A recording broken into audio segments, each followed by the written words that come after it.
Hey, all you cosmic lightning bolts of reality. In today's episode, we talked to Kate May, a Feng Shui consultant who blends tarot into her work. We talked about the energy of different rooms in your home, what not to put under your bed, and manifesting.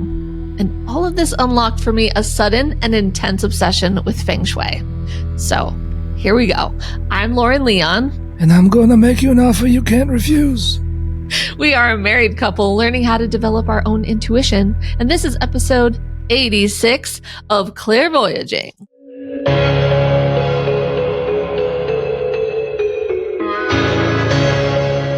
Wayfeather Media presents Clairvoyaging.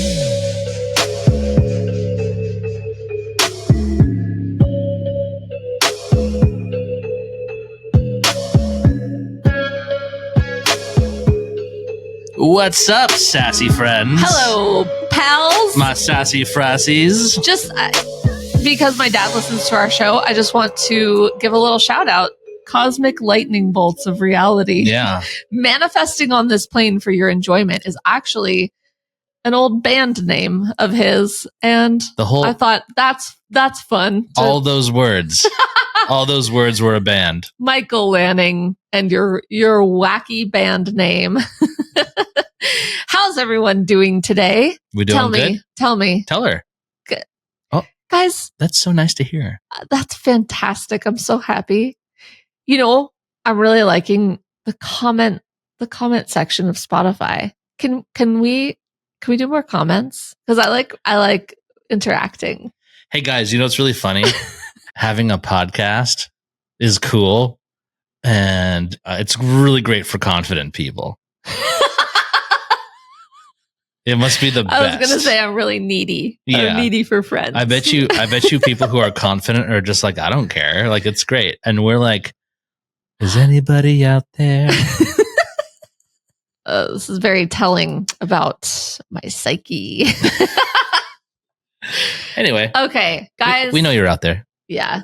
But also, just thank you for comments. Yes. And reviews. Guess what? We got a few new Patreon members. Say what? Gabby. And Alex. Welcome, friends. Hey, guys. Remember, we're sharing fun exclusive extras. We're chatting. And we're just having a grand old time over on our Patreon. Yeah. So join us for only $4 per month. Wait, how much? $4 per month. Can you say that in my good ear? $4 per month. That's so cheap! Let's talk about Kate. How about Kate? She was a blast to talk to. She was. We have some Feng Shui work to do in our home. We do. Also, before I forget, I want to mention Kate's website is now up. When we spoke with her, it was down, but now it's back up. And she has some resources to check out. So go to kate-may.co.uk for that and more. You're so close to having a jingle in that URL. Can you sing it? kate-may.co.uk. Hey! Today. We've never had such a strong advertisement for someone's website. Yeah. Now you're never going to forget it. Kate's worth it. And with that, I think it's time to hear the conversation because it's a good one. That is, we're a go for Kate. We are go for launch. We're a go for Kate. Send the rockets. Kate May, thank you so much for joining us on Clairvoyaging. I was just telling you, we've never had a Feng Shui person on our show, so we're really excited about this. Can you give us some backstory on how you got into this? What's your deal? Just all the good stuff. Okay, so I've been interested in everything to do with spiritual, mystical, energy for as long as I can remember. My mum, when I was little, used to read the horoscopes in the magazines, and that was always a bit of an interest. She would talk about using lavender to help sleep or chamomile to calm down. So that kind of sparked an interest. I had my nan, who I lived next door to, she lost her mum very early and would talk about feeling her mum.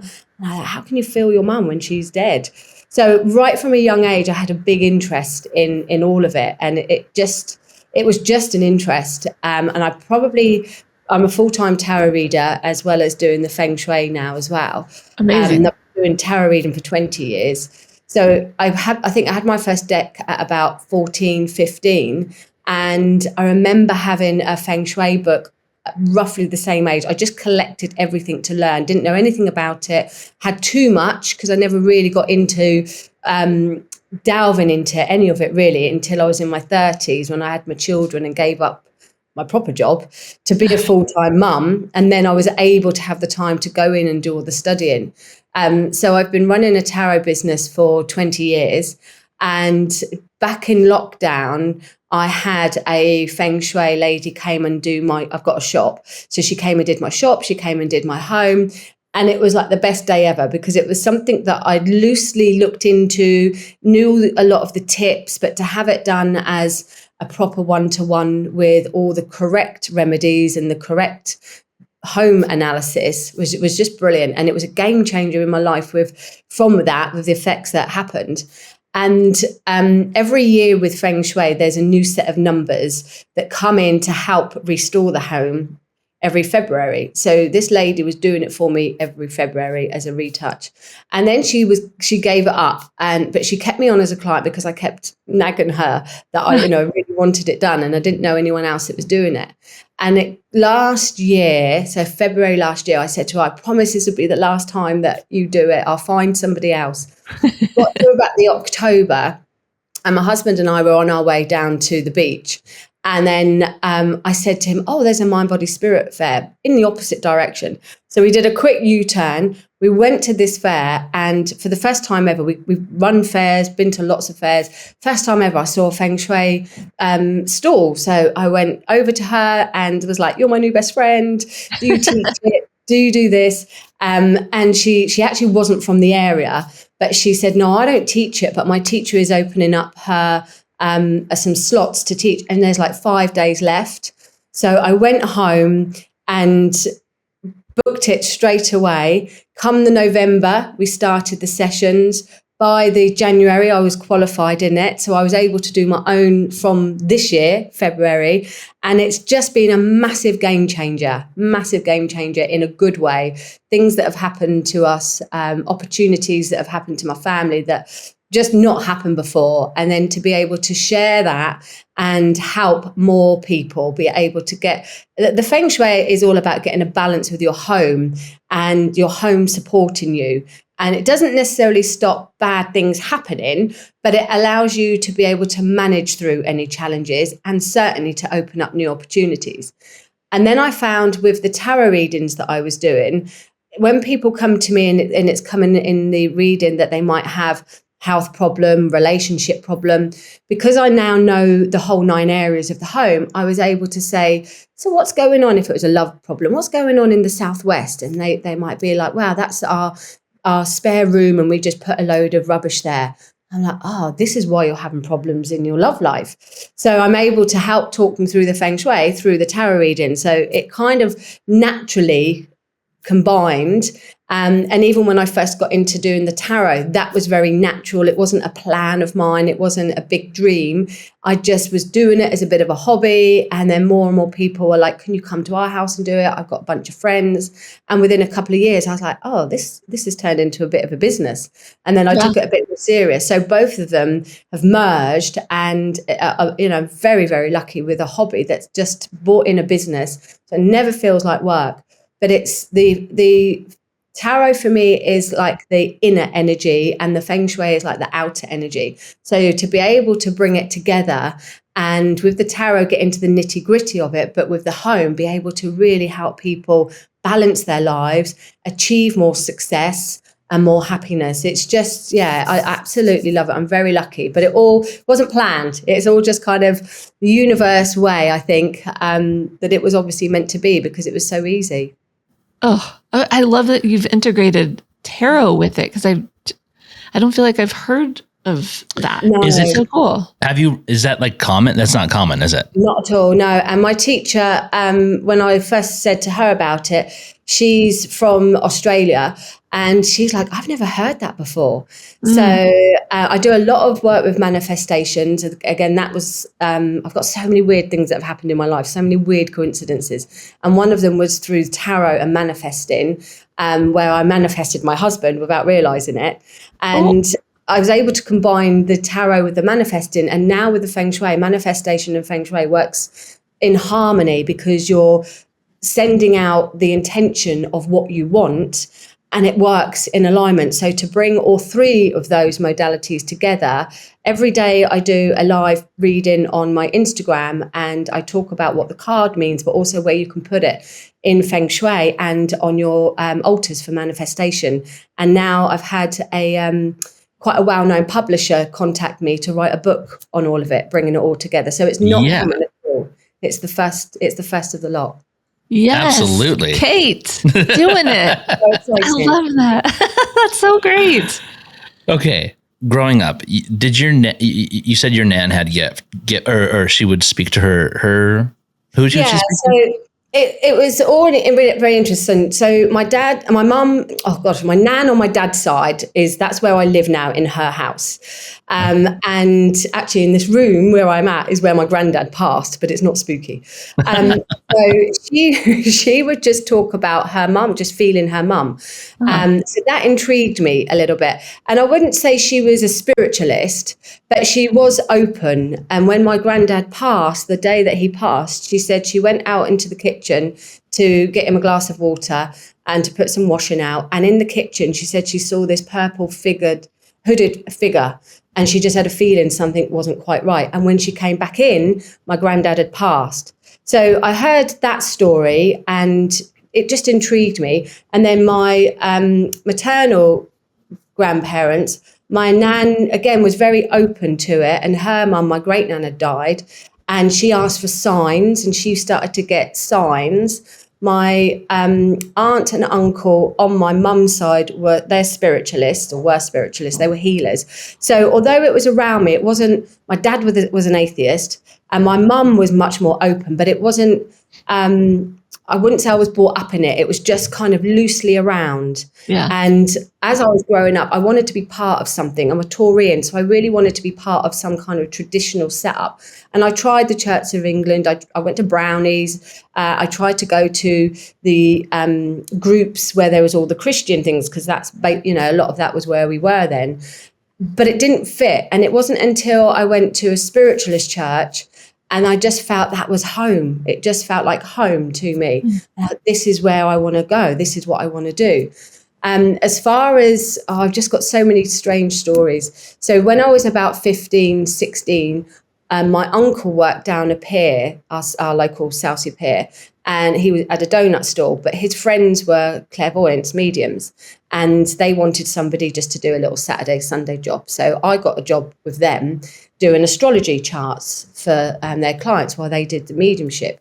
And she read my hand palm, and she said, "You're married twice and you'll work in America."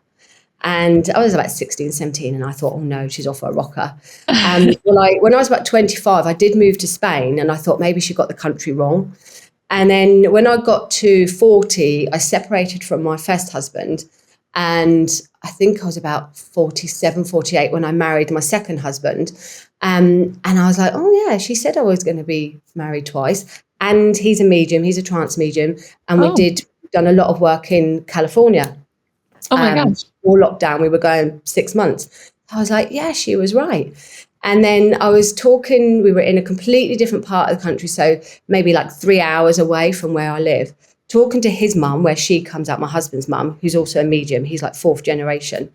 And she said that she used to work down a pier, and she described the booth. I thought, that sounds familiar. And she said, we had this little girl work for us doing astrology from our friend Ron. And I was like, Ron was my uncle. I was that little girl. What? So I'd actually worked with his parents 30 years before I met him. They weren't from the area. And it was her son that was my second husband that I'd gone. So there was a really, really strange thing there. Everybody that I seemed to connect to, whether it was at school, I was always the one that was asked to look after the new people, and we're still in contact now. We all had interest in God or spiritualism. We didn't know it was spiritualism, but we would have deep conversations about it.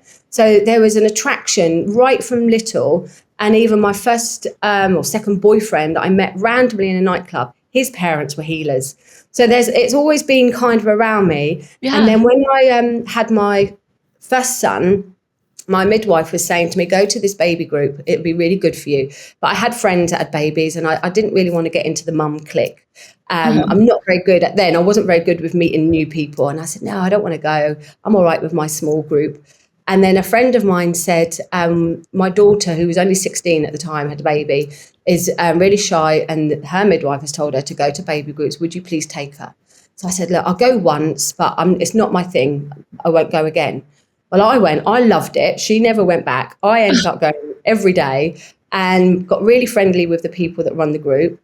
And then one of the ladies said to me, I was doing beauty therapy at the time. She said to me, would you bring your couch in and do some treatments on the mums while we look after all the children? So I did that, took my flyers in. And she looked at the flyers and she said, I'm Reiki trained. And she said, oh, I see you're Reiki trained. I'm Reiki trained. I've got angel cards. I said, oh, I've got tarot cards. So she said, bring them in. So I brought them in. She brought her angel cards. So we started reading for mums. And that's how that grew, because it went from just a couple of mums in the toddler groups to then them saying, can you come and do our friends? Can you come and do our friends? And within a couple of months, it had grown. And within a year, I was able to think, oh, my God, I need to get a website and do this as a business.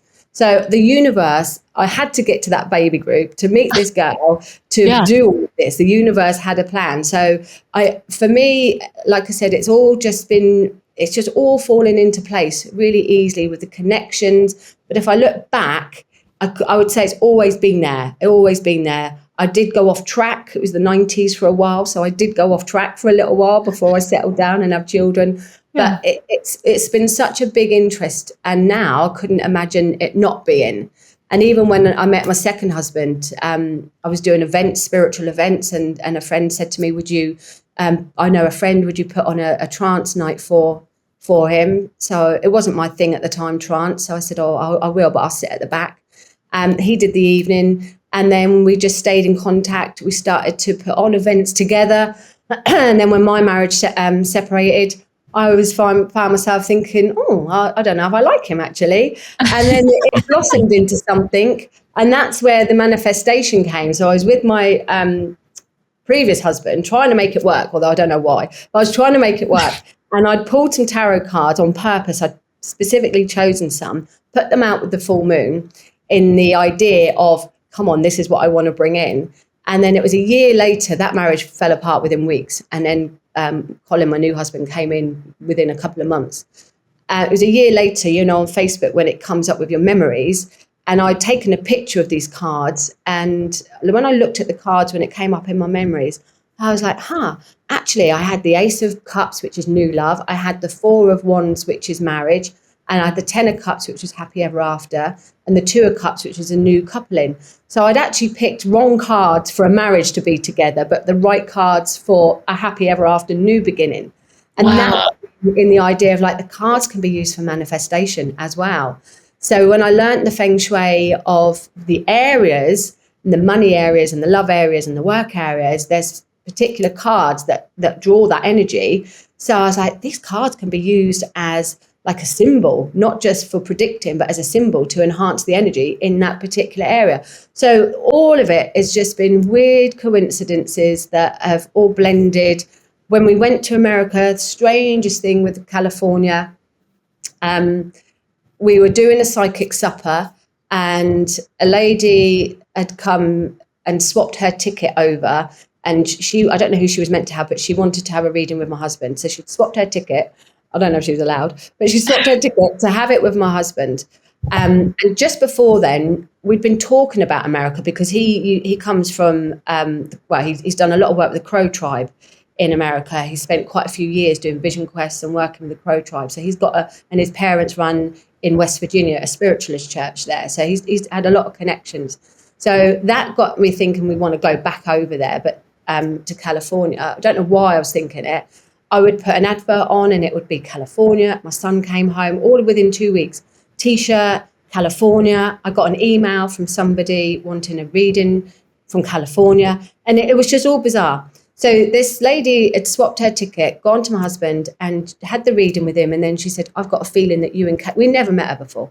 I've got a feeling that you and Kate should go to California.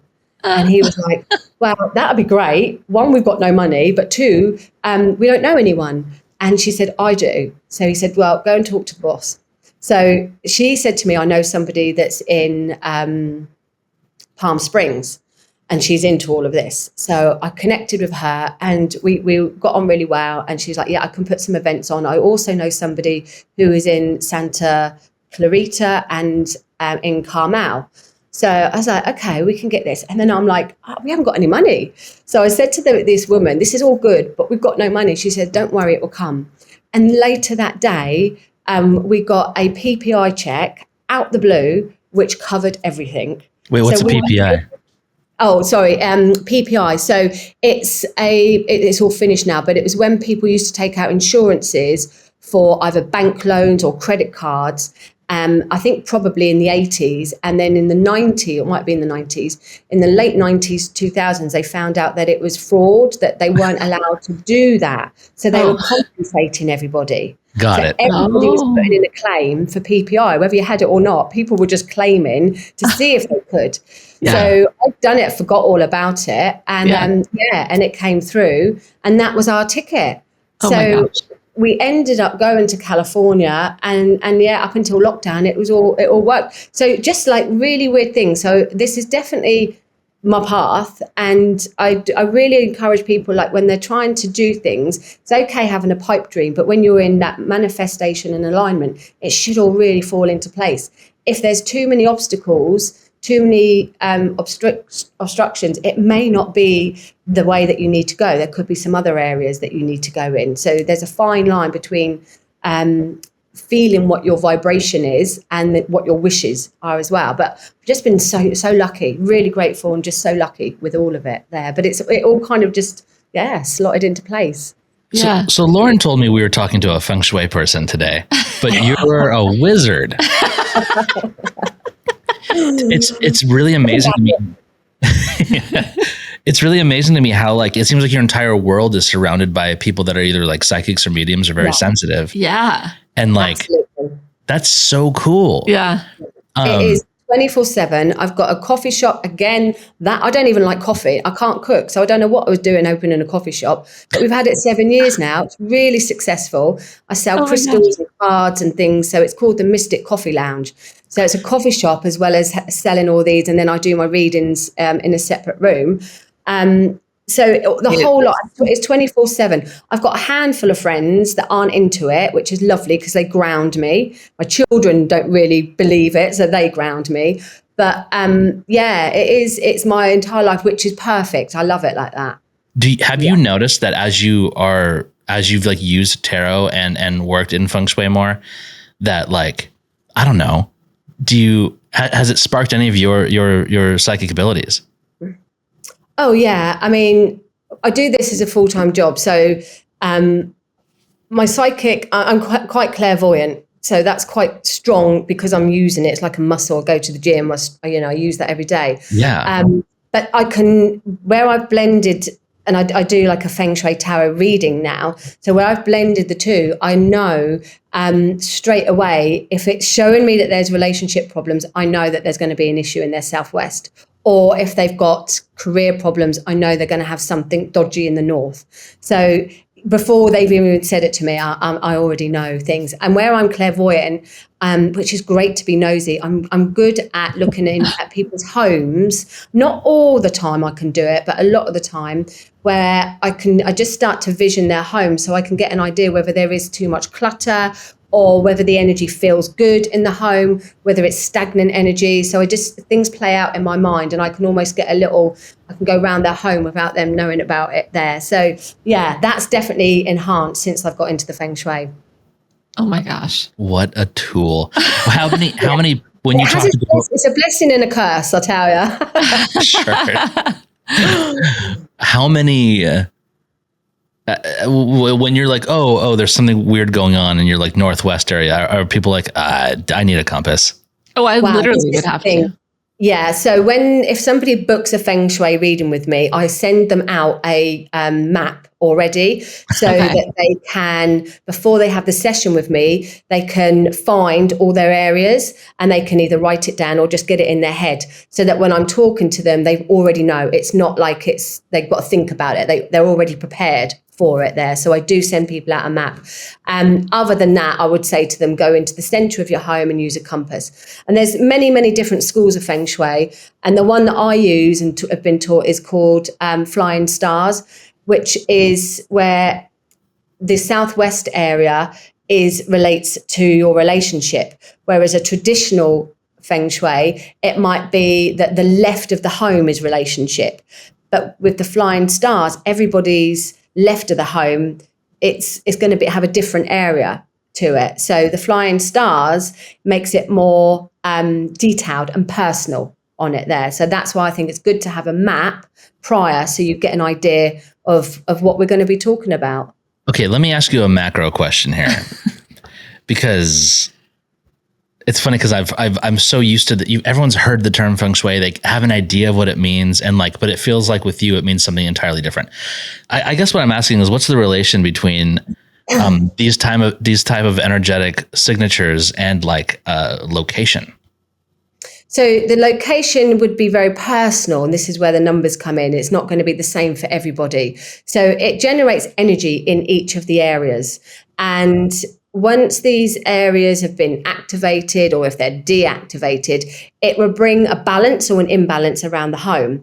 And it's just like when you go into, you've gone into a new home now. So when you go into a home, everything should feel perfect. Your home should make you feel alive, like life is supporting you and good opportunities are coming, the money is flowing. And when you walk in every room, you should absolutely love every room. If there are things that is a lot of clutter or broken things, or the energy, perhaps there's been a lot of tears, if there's been a lot of upheaval, that energy is on a lower vibration. So that vibrational energy will affect you because you're in it all the time. And it would just be like being with somebody really moody all the time. Eventually, it's going to chip away at your vibration until you do something about it. So having the home either remedied with a full analysis, or just checking in and making sure that everything is not just decluttering and neat and tidy, but everything is balanced, and you'll know it because you'll feel it. You'll feel good in a room if it's balanced, but it supports you through if there are life's changes and challenges that we can't do anything about. It will support you through that. What's really interesting is when you move home is you've got a very quick guide as to what was great before and what might not be, or the other way around. So you'll know straight away if, like, say, for example, in your old home, you had loads of money opportunities, money wasn't an issue, and then you move and all of a sudden you've got money issues, you'll know that there's going to be a money block or some kind of challenge, either within the home itself as what's called difficult home. Is probably the wrong word, but like a home that needs a little bit more support around it, or within the southeast area, which is money. So when you move, you can see whether that was good, now it's bad. Or it could be the other way around. Ideally, you want it the other way around. That was bad, but now we're in this new home. It all works great. But It's like just, when you just cut atmosphere, you just walk in a place and you know whether you feel good. And you want your home to support you because we're here all the time. So we pay a lot of money for our homes. So we want it to support us. We want it to work with us. And if it's not comfortable, that, like I said, will eventually just start to chip away at your personality, at your vibration. And, if you're not careful, you can really go quite low with it. But it doesn't have to be like that. So it's all about energy. The same as, this year particularly, it's the year of the snake. So there's a lot to do with shedding. getting away from people or jobs or again, homes, things that no longer serve us. And there's a lot of upgrades coming this year, from personal upgrades. A lot of people are having like a reboot and a glow up now.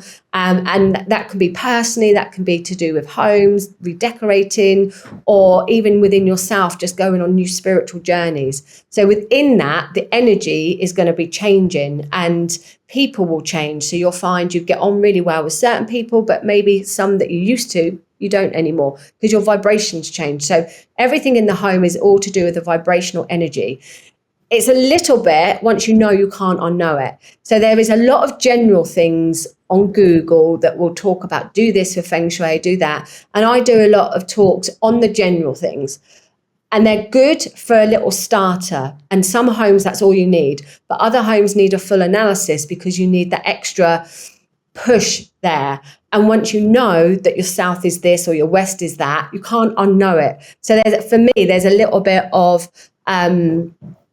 mind play in, if you know that that's your money area, you want to enhance it. But if you don't know it's your money area, then you don't know. So you'll just go about doing your normal things there. But once you know, you can't undo it. And now I know it all. Wherever I look, I'm like, okay, that's that. And if I'm doing Zoom readings for people, and I did one this week, and she was talking about relationships. And all I could see was behind her on her wardrobe, all this clutter. And I was like, oh gosh, how do I say this?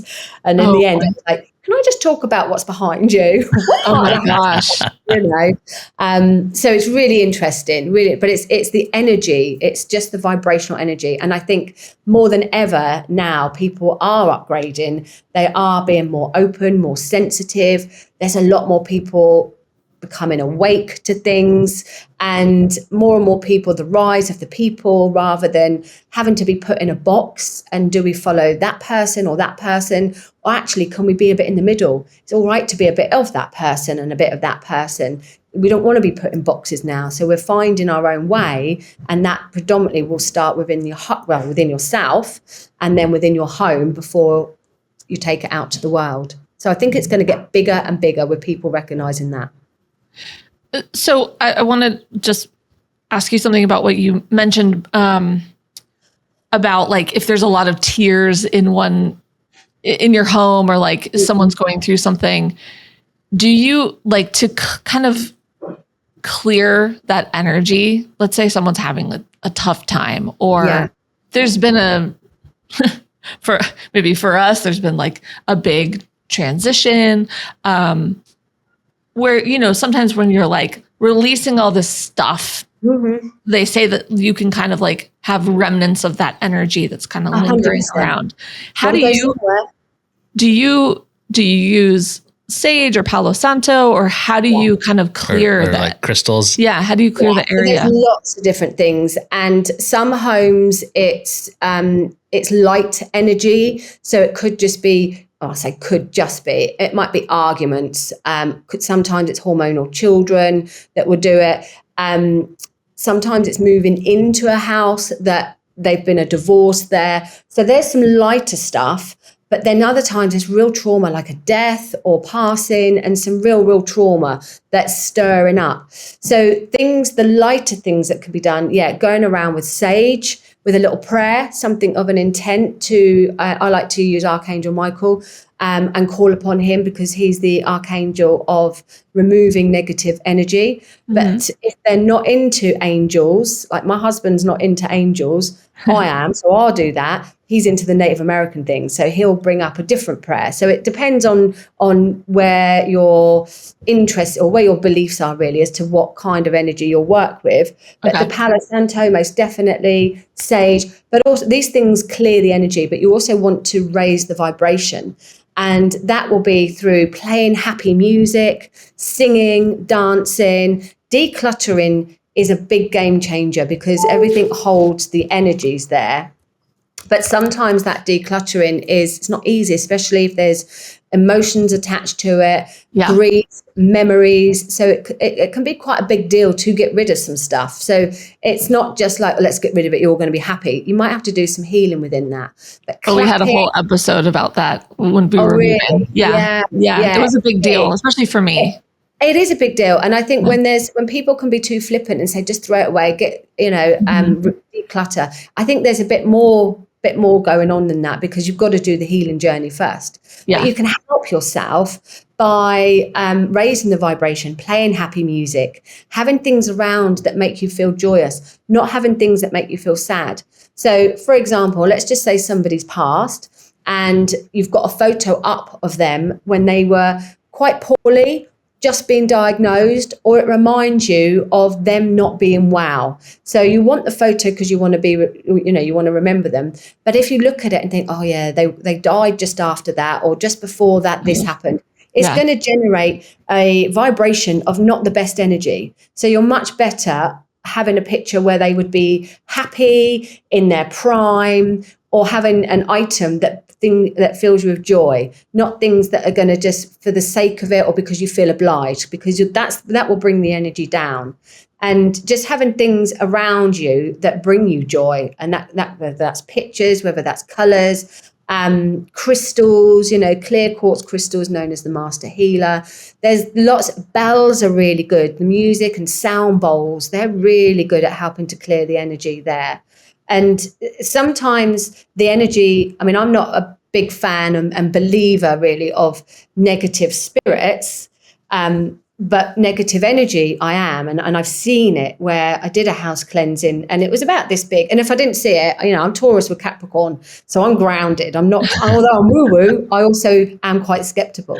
Yeah. So I saw this black, it's about this big, and it was like a cloud. And it just floated out from one door, went down on the floor, past my legs and out the other door. And in that house, she's had a lot of abuse, physical and mental abuse. And we were there to help clear it. And that energy had a form. It didn't have an intelligence, but it had created enough form to disrupt things, to make things move, to make things jump off the wall, to smash. But it didn't have a spiritual intelligence, which meant you could get rid of it. So you couldn't bargain with it like you can the spirit world. Yeah. They've got their own intelligence. They'll go when they want to go. They don't need a human, in my opinion, to move them on. They're attached to the source, God. They can do that themselves in a blink of an eye. But a negative energy that's been built up over a period of time through trauma or arguments, we can do something about that because it's got no intelligence. And that's where all this cleansing comes in. So if it's deep, then it might need to be done every day, every week. But if it's not that heavy and it's just, certainly when you move into a new place, you would want to do it. It might just be once every few weeks, once a month that you want to do it. So it would depend how heavy. And you could use all of it, a bit of sound, bit of singing, bit of clapping, bit of say. You could use a bit of all of it. It's not going to hurt. For those of us and our listeners who have children, especially young children, who just create clutter, create mess, like all the time, what advice do you have for managing? Not like managing it, because just tell your kids. Yeah. Freaking so really tricky, but how does that affect like the energy of their room? Yeah, it will affect. And the thing with Feng Shui is if it's not broke, you don't need to fix it. So if the children are happy, they're sleeping well, they're doing well at school or nursery or college, you don't really need to do a lot. But if they are starting to struggle with any of that, particularly sleeping or making friends, then their room's energy will come into play. Okay. And some children, and more now, my son as well, is they have ADHD or some kind of neurodiverse condition there. And most of those children actually quite like dark colours, or they like their room, they like the curtains closed because it feels quiet.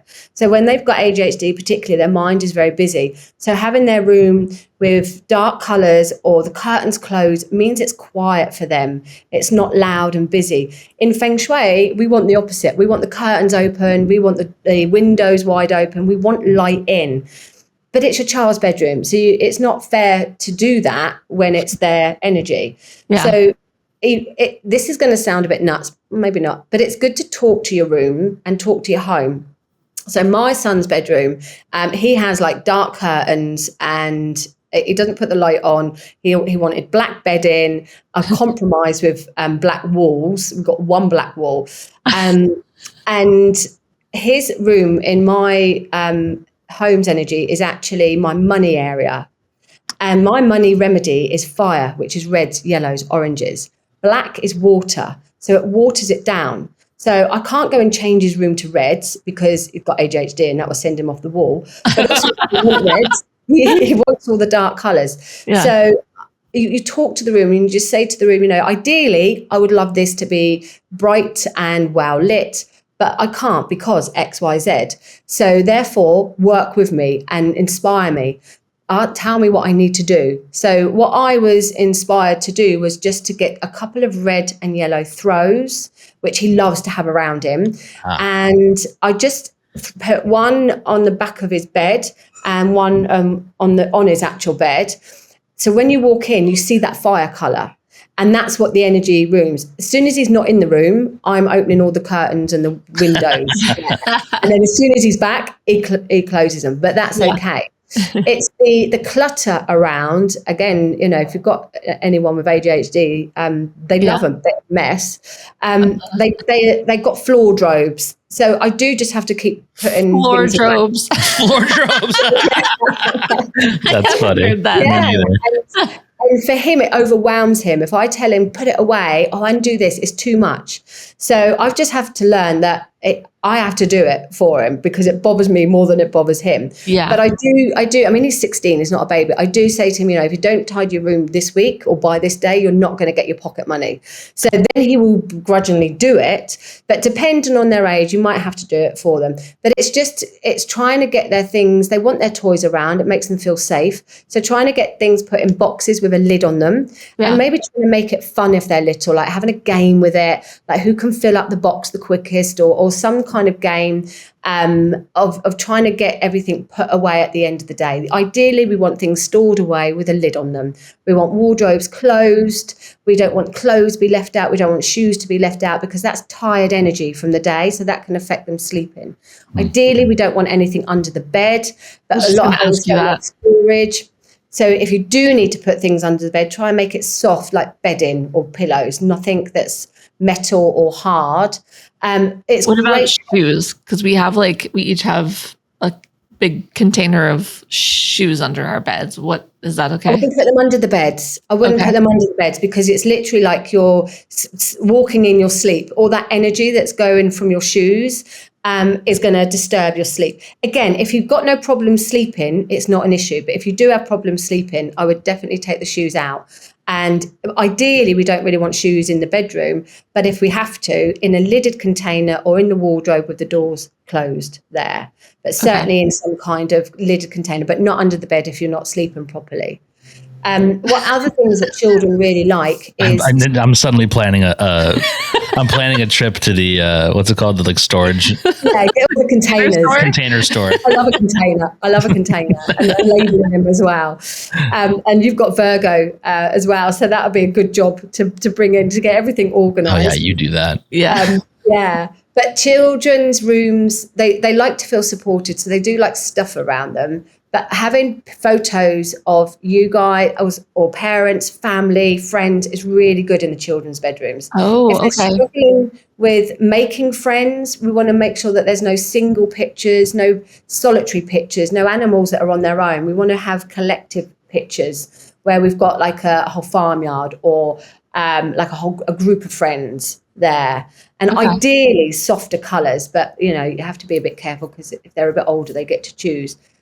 We don't really want a mirror facing the window because any energy that comes in is going to bounce out. And we don't really want a mirror facing the bed because then when they're trying to sleep, they've got that mirror portal energy swirling around. The same as a television facing the bed would do the same thing. Quite like a headboard up against a wall because that's going to make them feel supported.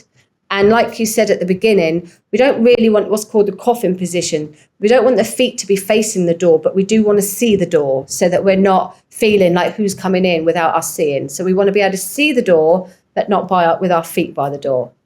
Okay, we got that one covered. Yeah. In an adult's bedroom, we don't want photos, only of adults in maybe a sexy embrace or something that's to do with loving. We don't want any family photos or pet photos, but in children's bedrooms, we do. In our bedroom, we have a photo of Lauren giving me a piggyback ride. Is that? That's fine. It's fun. Yeah. It's fun. Anything that involves love, romance, or fun. Okay. Right. No, we have mountains above our bed, like a trio of mountains. Okay. It's like an artistic rendition of mountains. Yeah. It's more of art. Yeah. So what do mountains symbolize for you? Like adventure and like beauty. Yeah. I wouldn't have it above your head, because anything above your head it's only a problem if it's a problem, can disrupt your sleep. Sometimes mountains are good for support, but they can also be seen as blocks as well. So I probably wouldn't have a mountain picture in the bedroom ideally. However, in Feng Shui, it's especially modern Feng Shui, the one that I've learned with my brilliant teacher, Kimberly, it's also like something. So I personally would see mountains, although they do come in Feng Shui as support, as also a little bit of a block. So because I know that, that's what it would represent. For you, it represents something beautiful. So you've got a different spin to it to me. So that is kind of override. If there was something where it's like, oh no, mountains are a no-no, because you love it, it would override it there. So the modern Feng Shui is more like it has to fit with you. It has to be comfortable for you. I just wouldn't have it above your bed, above your head there. I would have it somewhere where you could see it if it reminds you of joy and beauty. But anything above the head can be disruptive with sleep there. How do you sleep? Do you sleep both sleep or I sleep very well. This guy. Honestly, this guy. I haven't slept well since we got here, which is interesting. That's interesting. Yeah. But we also, you know what? What's funny is that we have a mirror facing our bed and then going out of a sliding glass door. So we're sandwiched between a door and a mirror. And I think. And I've been saying, please put that mirror in the hallway. And I'm like, it's a whole thing. I got to install it. But I'm going to move it. Yeah, I would, or just cover it up for the minute. When you go to bed, just put a cloth over it or something. Okay. But that could be disrupting the energy. There are things, I mean, it can get slightly complicated, which we don't want. But there are things where both of you will have your own personal number, your own personal elements, and the place where it's going to be really comfortable for you, and the other one's probably, unless you're exactly the same numbers, where you're going to have your best place to sleep, and then the other one's going to have their best place to sleep. My best place to sleep is a completely different position to my husband's as far as the numbers go. One of us is going to lose out. So it's about, again, on paper, old-fashioned Feng Shui would be like, well, that's his prime position. He needs to be there, but you need to be there. That's not practical. So you have to work in a way where you're a little bit flexible with it. For yours, if you've got things under the bed, shoes, I would remove that. I would change the mirror, see if that makes a difference, and maybe move that picture. Just see if that makes a difference. If you're sleeping, that's all good. But if you're not, it would probably be that your energies in that room aren't aligned. But there's things that you can do about that. I'm going to do the classic. I'm going to paint a red line down the middle of our room. Like, it really sounds like a big part of Feng Shui is to protect what you're exposed to, essentially. If everything in your immediate surroundings has like a deep meaning or an energetic vibration, like, you've really got to be more aware of that instead of pretending like everything was just fine and like inanimate. Yeah. Yeah, I'm obsessing about everything now. I'm looking at our kitchen like I say, it's a blessing and a curse. Once you know, you can't unknow it. And drives my husband mad because I'm like, what do you think you're doing? You can't do that. And then if I leave a bag out or something, he'll be like, is that good Feng Shui? Oh no, using it against you. That's the book I'm gonna write. I'm gonna call it Feng Shui Weaponized, where I use it against everybody to pick up their stuff once and for all. That's funny. So okay, it seems like there's a lot of numerology associated with Feng Shui. There is, but not in the same sense. So numerology is completely separate, and Feng Shui has its own. Well, the flying stars ones that I have been taught has its own numbers. And there's like a grid. There's a 9. So the home is split into 9 areas: wealth, love, health, career, travel, etc.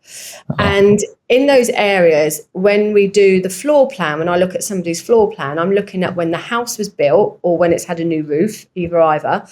And that gives me the year that it was built, which gives me a certain number.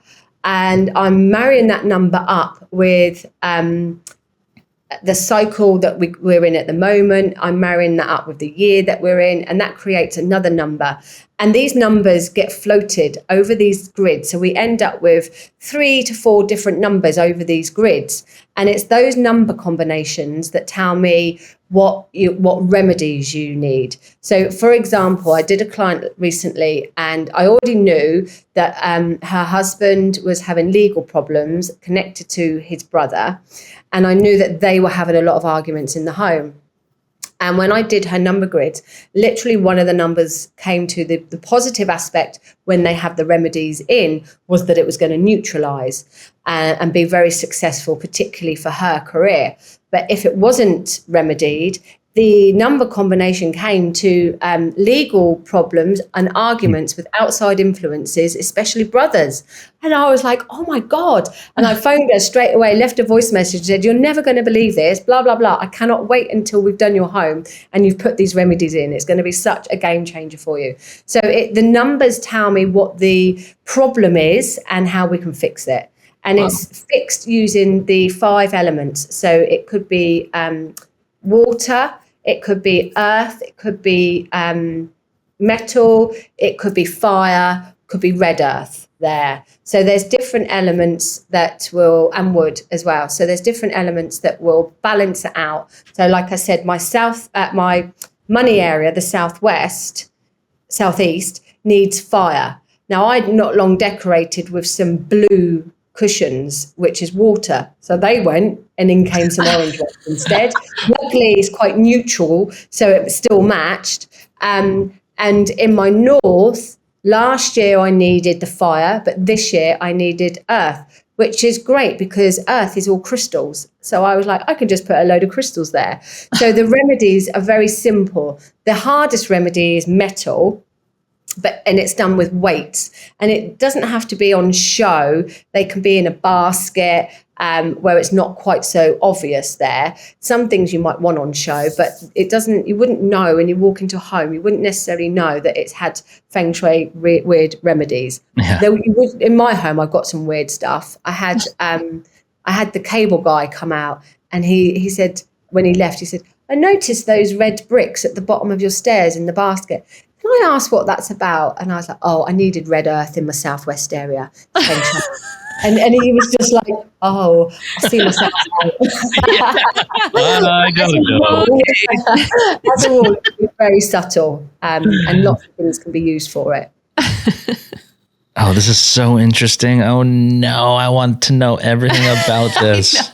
I feel like this is lighting me up. This is tickling something for Lauren. This really is. Yeah. I absolutely love it. And on the opportunities that my husband and my son have had, even though they don't believe in it, they think it's just a coincidence. So doing things in our hallway, which represents your opportunities, your front door and your hallway, it's just amazing. This year's been that everybody could do with Feng Shui initially. Here's a few tips. So with manifestation, it works on a vibration. So we're taught, there's so much about manifestation from the Law of Attraction book, and we're taught to just put it out to the universe and then it will come. But if we don't really believe that, or if we don't feel that we're valued enough or that we deserve it, it's going to come from a place that's a bit knotty. So it's not going to be smooth. It's not going to attract if we really don't believe it and we really don't live it. So we have to not just send that thought out, but actually live it and believe it as well. So anything to do with manifestation,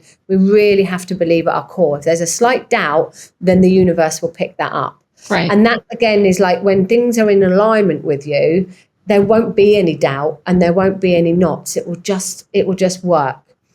The little tips I can give everybody for Feng Shui is no fake plants or fake flowers. They are literally dead energy or stale or stagnant energy. Ideally, we want plants that grow upwards because the energy grows up. If they grow downwards, we could get depleted energy. Okay. Red ribbons, just a small red ribbon tied on your sinks in your bathrooms and toilets, kitchen and bathroom, and that will slow the money going down the drain because the water is linked to money. So by tying a little red ribbon on the sink underneath, on the pipes, will slow that down. Oh, okay. Keeping your toilet lid seat down. Again, same thing. It will slow the money going. The only door in the house to really be shut all the time is the bathroom and the toilet doors. Every other door, it's good to have them open to let the energy flow.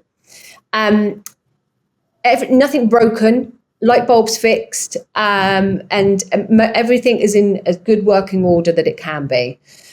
Certainly, like I said, having things around you that bring you joy, nothing that's going to bring a bad memory or uncomfortable feeling. Your hallway is your opportunity, or your entrance, is your opportunity. So it's really good, especially on the first of the month, to give your front door a nice, good clean. I always use cinnamon, but if you've got pets, you might want to throw a cinnamon stick. But over the threshold on the first of every month, I blow a bit of cinnamon and just say, where the cinnamon blows, abundance flows. And I do that in my work and in my shop and in my home. And the entrance is what's called the mouth of chi. So that's where we get things coming in, good things coming in. So we don't want a mirror facing your front door. So because as soon as you open your front door, if that's the first thing you see, the energy is going to come in, but it's going to bounce back out again. So you might find that opportunities come in, but they don't really go anywhere. The hallway, that's ideally, offset. But it's like this. Our doors here, like it opens up, and then we have a mirror here. So you walk past it. Can you see your door open from the mirror? Potentially. If you can, that means that so can the energy. So if your front door is open and you can see the mirror, then the energy will bounce straight back out. So you ideally want to just put the mirror to the other side. So this game of energy is like billiards.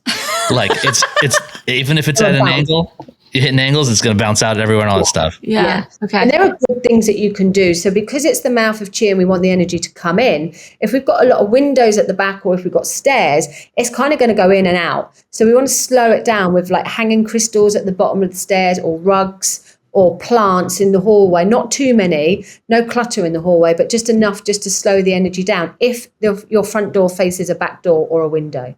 So there's a few little tips just to get people going first of all. I need to get some energy speed bumps in here. We got to slow it down. I've got the same. As soon as I open my front door, I can see my back door. So I've got a piece of furniture where I've got some crystals and some plants on, because that slows it down. I've also got a mat and a runner to slow it down, and some crystals at the bottom of the stairs. Oh, okay. Well, this like dresser thing we have behind us is it's a hutch that we have. Our front doors over here. And our back door's over there, and that's almost in the way. There's plants and crystals on it and all kinds of stuff. That will be enough to slow it down. Okay. Phew. Something. To be able to get people happy in their homes, happy in their lives, supported. That's what we're here for. Everybody says, what's my purpose? Your purpose is to be happy. Yeah, purpose is to feel like you're fulfilled. It's not necessarily, and it might be for some, to earn £1,000 an hour or to like have the biggest house in the world. Purpose is so simple. It's just to be happy. Yeah. And that should start from within, being happy with yourself, but certainly being happy with your home. That's all you need. If you've got a happy home, happy within, happy family, you're rich beyond your dreams anyway then. What happens if someone has multiple homes? What if you have a 2-story house where it's kind of the same? Yeah, won't matter. So whether it's 2-story, 3-story, 4-story, whatever remedies you do downstairs, you just duplicate over the stories. And exactly this, because you're still going to have north, south, east, west, exactly the same. So you would just do the same thing. If you've got multiple homes, then it would, because the home is all based on what year the home was built, you just would redo it for those different homes there. They'd all have a different numbers, different remedies. And so the home has a number, and then the people in it have their own number?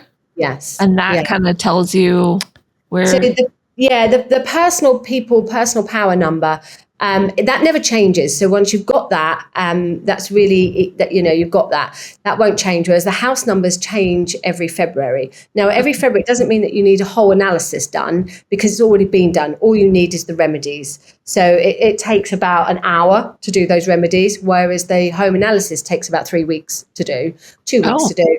And then I work with somebody for about 3 months, because we want to make sure that it's right. There are some things that just need a bit of tweaking when we do the remedies, but the top up one each year, it takes me about an hour. So once you've had the whole lot done, you don't need that. You just need it every February, the top up. The people one, that is brilliant for finding out where your success area is. So the best place that you could either, if you're working from home, be, or the colours that you wear, the best colours that are going to work for you for success and for job interviews, or for doing networking, doing talks, doing podcasts. But also it tells you the colours that could drain you as well. So it tells you, it's a whole range of colours. It's not just red or pink. It'll be a whole range of colours that are going to support you, colours that are going to enhance, and then colours that are going to drain you as well.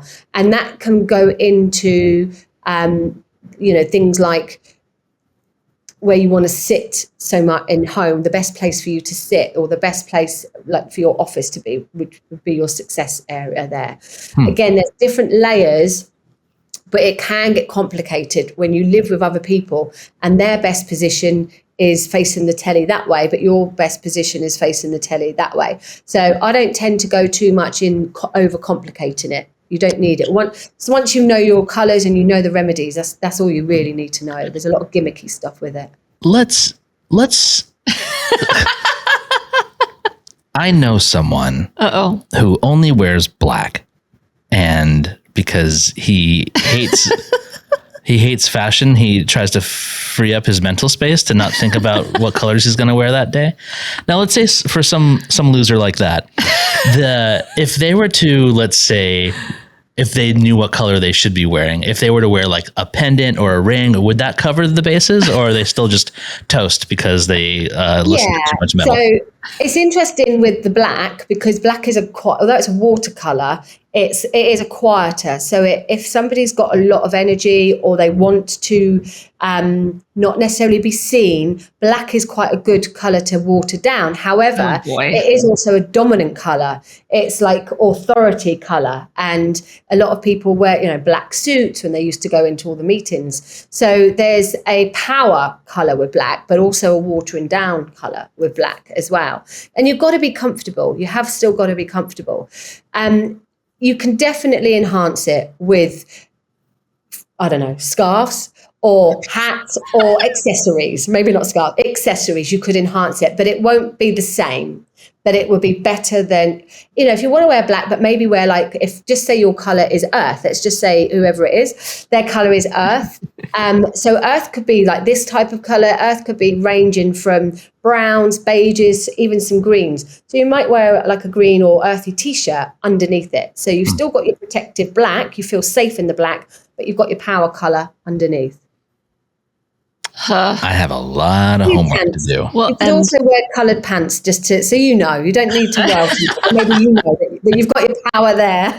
Yeah, I will say, I'm wearing what I call my space underwear right now. So it looks like the Aurora Borealis, and I love it so much, and it's the only thing that's colorful on me.